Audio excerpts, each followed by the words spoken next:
Hey everybody, this is Lost Bobbin, and welcome back to Bloom Valley. In today's episode, we are going to do a whole bunch of fun things, like building and resource gathering.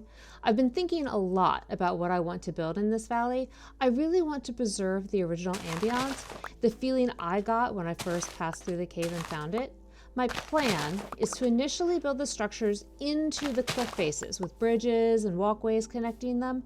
The idea is that the inhabitants carved into the cliff for their dwellings, instead of building on the valley floor. Luckily, I have lots of small redstone machines that I like to make, and each one can go in its own little cliff house. So therefore, I'll end up with a whole cool little village in the end.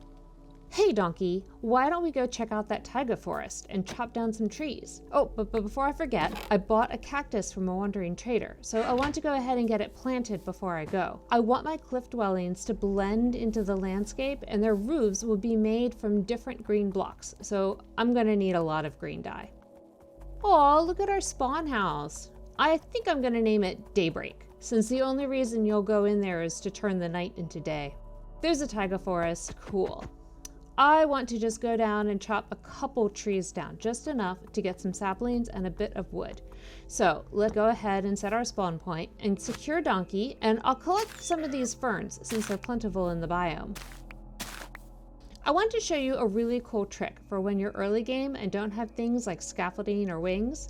If you put down 2 blocks of dirt and then stack jump a whole pile of sand all the way up to the top of the tree, you can then hop onto the tree and chop your way down. Then when you're all the way done, all you have to do is knock out the bottom piece of dirt, place a torch, and break the second piece of dirt. The sand will just naturally fall with gravity and break apart with the torch. My daughter taught me this one, and I love it.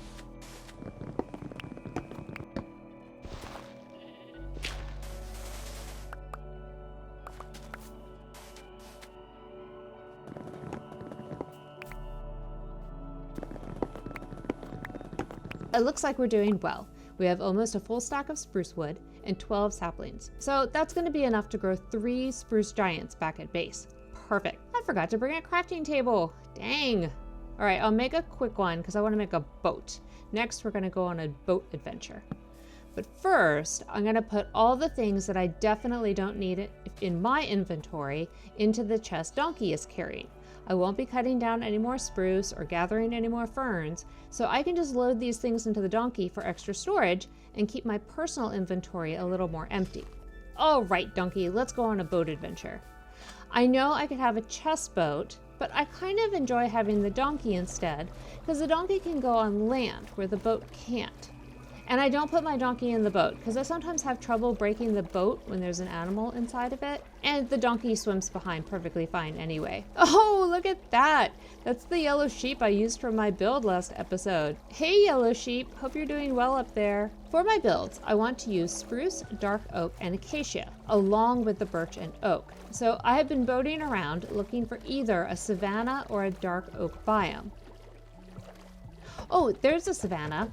All right, I'm gonna go ahead and set up camp here for a bit. Holy buckets, that's a shipwreck right there. Well, that's pretty cool. Let's go check it out. I'm so glad the shipwreck is above the water because I don't have an enchanted helmet yet. Let's break through the hole and see if we can find the chest. Well, the loot's not that great, but there is a treasure map. It looks like the treasure map is back at Donkey, so that's convenient. Okay, I'm tracking towards the red X, and unfortunately, it looks like the treasure is underwater. Underwater's a pain, but we'll figure it out. Let's dump off a couple of bits in the chest, so when we do find the treasure, we can just quickly pop it with an axe and load it into our inventory no problem. Since we're probably gonna have to be here a while, we might as well get the sugarcane growing. Doop, doop. So I do have a plan for how to do this without the respiration enchantment. I'm going to build a little house above the water and then hopefully block off the water on the inside and create a space where there is no water for me to dig down. But of course right now I have to swim up before I die. Yeah. Man, early game is hard. Okay, so let's try again. And now I've attracted too many drowned. So we're just gonna walk away and let them despawn. I'll just go ahead and chop down some of these acacia trees so I don't get bored waiting. Okay, so I forgot to film getting down to the treasure, but here I am. Let's see what's in here. Oh, this is great. 2 diamonds and some chainmail. Well, we're just gonna go ahead and break the chest and scoop it all up. And as you can see, I'm in air, so there's no air bubbles. I'm not underwater because I made a little air trap for myself. I think in Java you can do this with doors or something, but not in Bedrock. I'm gonna break the wood above me, and that's gonna cause the water to flow back into my hole, but I can get out just fine. Now I get to put on my fancy chainmail and chain boots. This is just great. And I've got 2 diamonds. I have a whole bunch of acacia saplings and wood, and I want to explore a little bit more before I head back to the base. I wonder if this gash is the back entrance to our base. I'm going to put Donkey here for a bit and secure him and then set my spawn point before I go explore. Whoop! I seem to have fallen in a hole. And ow! What's in my hole with me? Some zombies. Fantastic. That didn't end so well. Okay, now we try again. And why did I not reset to daytime? I'm a fool. This will not end well. I did want to see if this crack led back to base because that would make it easier getting to and from the savannah. Oh, you killed me last time. You don't get to do it again.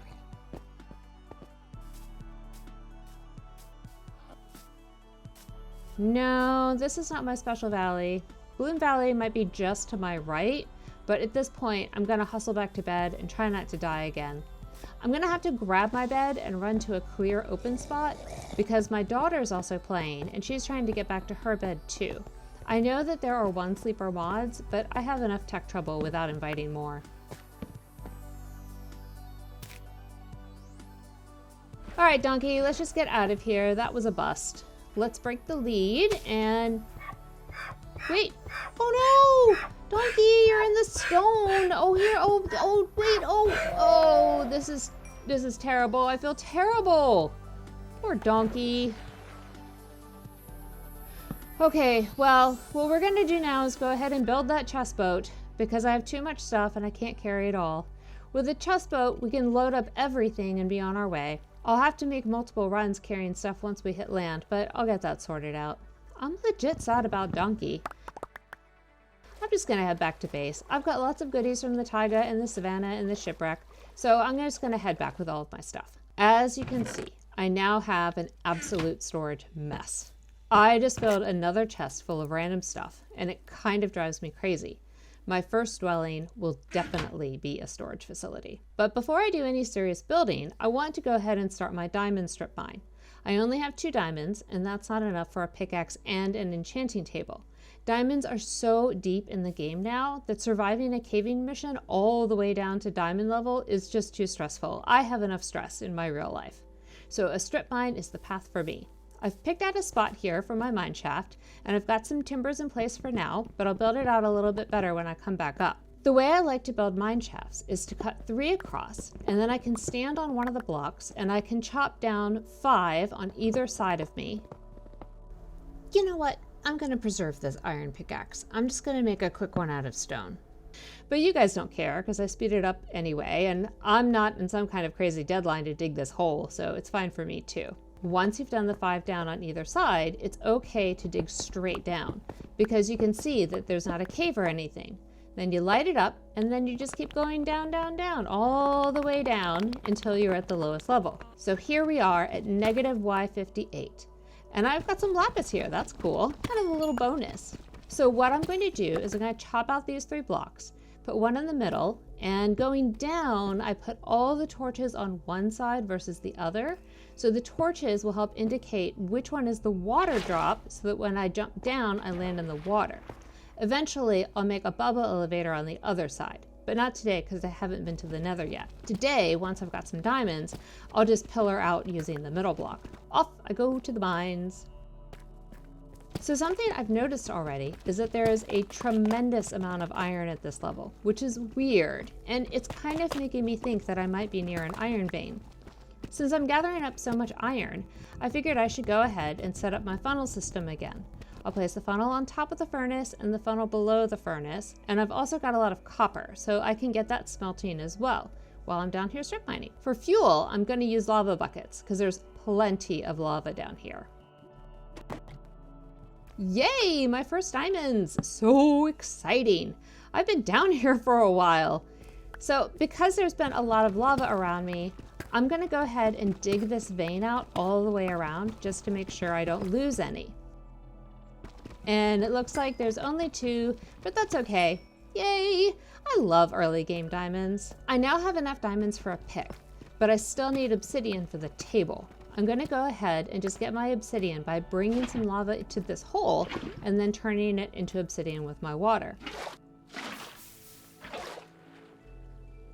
Your first diamond pickaxe is always such an achievement. It always feels like an accomplishment to get to this point.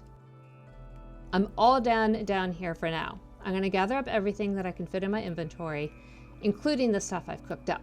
And to get out of here, I'm going to jump stack all the way up to the top. This helps define both the down water drop as well as the future bubble elevator. And it should be daytime up here, and it is, which is fantastic. Oh, it's so nice to see daylight again. I'm going to go ahead and make the books and then make the enchanting table, and that is so exciting to have an enchanting table. I can't wait to start enchanting. What do you think, donkey number 2? It's an enchanting table! This is my new chest donkey. I'll try to take better care of you, okay, buddy? Just stay out of boats. I went to quickly build out the mine shaft. I think some more timber logs in the back to help define the opening. And so nothing, doesn't cave in. And then all around, I'm going to put stone, andesite, and gravel, blocks, stairs, and slabs to make the exterior look more like a chopped up rock face. I can add a few stone buttons around like rubble, and later when I have more iron, I'm going to build a bit of track disappearing into the opening. It is time to solve my storage problem.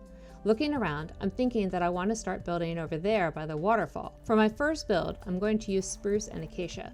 I want these buildings to be made out of wood and have grassy roofs, like they're just blending into the landscape. I'm going to start by building the frame right up against the side of the cliff wall. I swear it looks a little weird now, but it'll work out. And let's see, a couple high.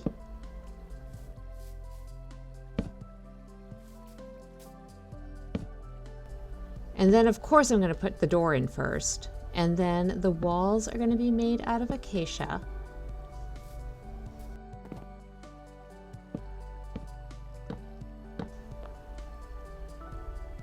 And now that I've got the walls built up, I'm going to build this roof shape. So for the roof, I want it to come way out from the side of the walls, sort of like a giant umbrella roof. And then I'm going to strip all of the spruce.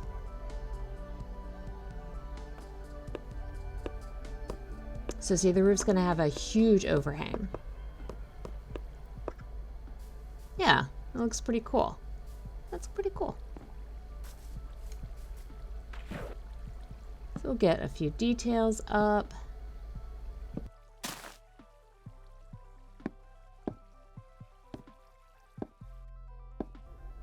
So the dirt will turn into moss, and that's going to help the whole house blend into the back of the wall.